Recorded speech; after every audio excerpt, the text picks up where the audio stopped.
جی four class السلام علیکم، کیسے ہیں آپ؟ کیا حال چال ہے بیٹا؟ آج ہے 4 دسمبر اور جمعہ کا دن، اور آپ سب جانتے ہیں کہ جمعے کے دن کی کتنی اہمیت اور فضیلت ہے۔ ہمیں اس اہمیت اور فضیلت کے مد نظر اپنے آپ کو جمعے کی نماز کے لیے تیار کرنا ہے، اور جب جمعے کی نماز کا وقت آ جائے تو آپ نے تمام کام چھوڑ دینے ہیں اور جمعے کے لیے جانا ہے، اور اس دن زیادہ سے زیادہ درود شریف پڑھنا ہے۔ تو بیٹا ہم سبق پڑھ رہے تھے نشان حیدر۔ نشان حیدر کے سبق میں ہم نے کتنی چیزیں ابھی تک کی، ہم نے اس کی معلومات حاصل کی کہ نشان حیدر کن لوگوں کو دیا جاتا ہے، پھر ہم نے اس کے فقرات مکمل کیے، پھر ہم نے اس میں جملے بنائے، ہم نے اسم صفت اور موصوف کو دیکھا، پھر ہم نے اس کے کیے سوالوں کے جوابات کہ اس میں کس کس چیزوں کا ذکر کیا گیا۔ اب ہمارے پاس اس کا صفحہ نمبر 116 پر ایک سوال ہے جو کہ ہے خط۔ تو آج کا ہمارا عنوان بھی ہے خط، ہم نے خط لکھنا ہے۔ خط لکھنے کا طریقہ کار کیا ہے، سب سے پہلے ہم وہ دیکھیں گے۔ آپ کی کتاب کے اوپر یہ صفحہ نمبر 116 ہے، جس پر ہم یہ اپنے والد کے نام خط میں تذکرہ کریں گے کہ آپ کس طرح سے ملک و قوم کی خدمت کرنا چاہتے ہیں۔ ٹھیک ہے، آپ نے اپنے والد صاحب کو بتانا ہے۔ تو بیٹا خط جو ہے، خط کیا ہوتا ہے؟ آج کل تو میڈیا کی تیزی کی وجہ سے خط و خطابت لکھنا کم ہو گئی ہے، ختم نہیں ہوئی لیکن کم ہو گئی ہے۔ اس کی وجہ سے بہت سارے لوگ ویسے ہی بات چیت کر لیتے ہیں، اور اس کا مقصد کیا ہوتا ہے کہ اس میں 3 چیزیں پائی جاتی ہیں: ایک مکتوب، ایک کاتب، ایک مکتوب علیہ۔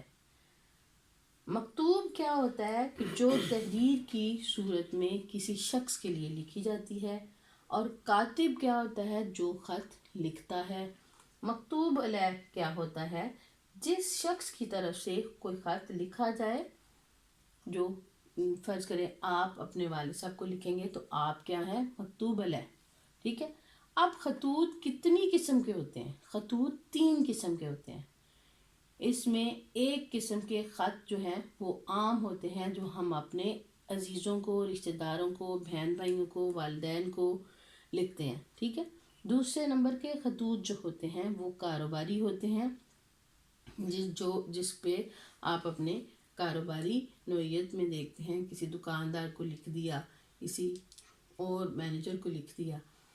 تیسرے نمبر پہ سرکاری ہوتے ہیں، جو سرکار کو لکھے جاتے ہیں۔ ان خطوط کے حوالے سے ہم کام دفتر کے ملازمین اور محکمہ وغیرہ کے لیے جو خط لکھے جاتے ہیں ان کو سرکاری خط کہتے ہیں۔ ٹھیک ہے، اب ہم اپنے ٹاپک کی طرف آتے ہیں کہ آپ نے بہت ساری باتیں سنی ہوں گی، سوچی ہوں گی کہ جب بھی کوئی بچہ یا کوئی انسان ہوتا ہے تو اس کی، ہر بندے کی اپنی خواہش ہوتی ہے، اور اپنی خواہش کو ظاہر کرتے ہوئے اپنی زندگی کو گزارنے کے طریقے اپناتا ہے۔ یہاں پہ بھی ہم اسی طرح اپنی فیلنگز کو بیان کریں گے کہ آپ نے اپنے والد صاحب کو بتانا ہے کہ آپ اپنی زندگی کس طرح گزارنا چاہتے ہیں، آپ کو کیسی زندگی پسند ہے۔ ٹھیک ہے، یہ خط وہ کہ آپ نے خود لکھنا ہے، آپ کی اپنی اس کی پریکٹس ہے۔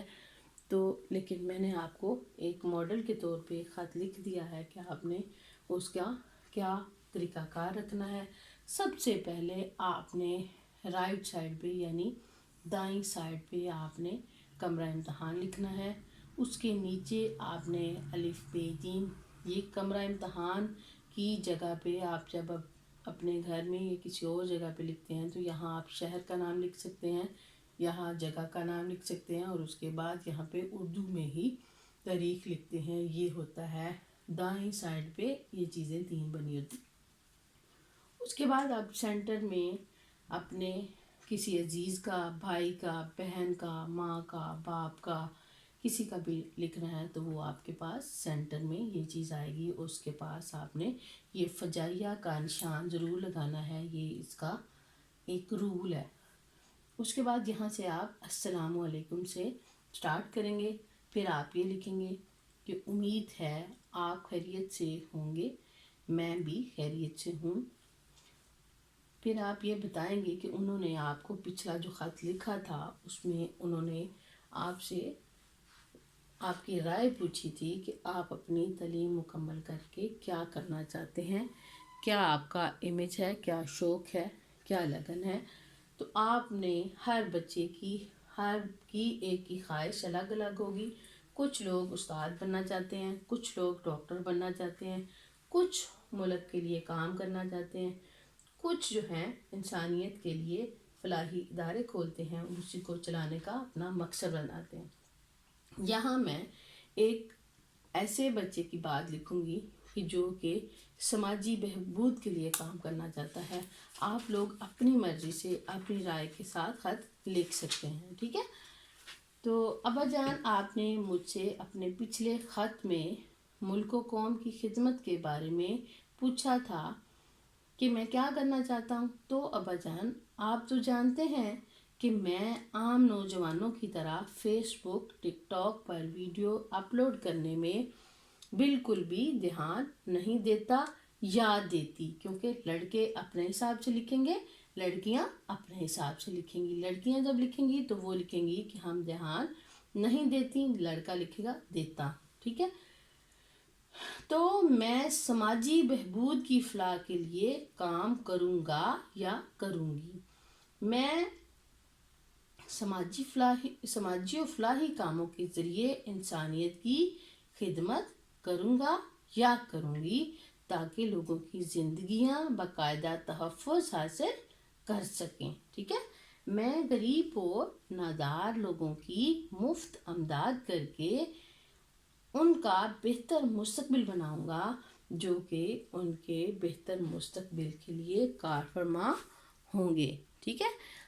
اب ہم نے اس کے علاوہ آپ اس کی چینجز کر سکتے ہیں۔ آپ لوگ اپنی مرضی سے جو کچھ لکھنا چاہیں لکھ سکتے ہیں۔ جی، آپ اپنی خواہش کے مطابق، اپنی مرضی کے مطابق کچھ بھی خط میں لکھ سکتے ہیں۔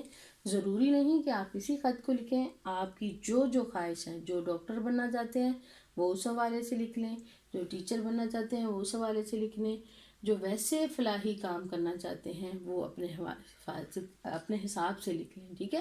میں نے آپ کو ایک صرف ماڈل دیا ہے کہ آپ اس طرح بھی خط لکھ سکتے ہیں۔ اور اب آپ اپنے باپ سے التماس کریں گے کہ میرے اس مقصد میں کامیابی کے لیے دعا کریں تاکہ میں اپنے مقصد میں کامیاب ہو جاؤں اور آپ کا نام روشن کر سکوں۔ اس کے بعد آپ نے لیفٹ سائڈ پہ یعنی بائیں سائڈ پہ آپ نے بس سلام لکھنا ہے، آپ کا بیٹا یا آپ کی بیٹی، اور اس کے بعد آپ نے لام میم نون لکھنا ہے۔ اپنا نام آپ نے خط میں نہیں لکھنا، ٹھیک ہے۔ اور آپ کی ڈائری بھی کیا ہوگی کہ آپ نے اپنی کتاب کے اوپر یہ والا خط نہیں لکھنا، کیونکہ کتاب کے اوپر اس کی جگہ تھوڑی دی ہوئی ہے۔ صفحہ نمبر 116 پر یہ خط ہے اور آپ نے اپنا یہ خط کاپی پر لکھ کر یاد کرنا ہے، ٹھیک ہے۔ تو اس کے علاوہ آپ کو کسی بھی پریشانی کا سامنا ہو تو آپ ویڈیو دیکھیں، اسکول سے رابطہ کریں، ٹیچر کا نمبر ہے آپ کے پاس، آپ ٹیچر سے رابطہ کر سکتے ہیں۔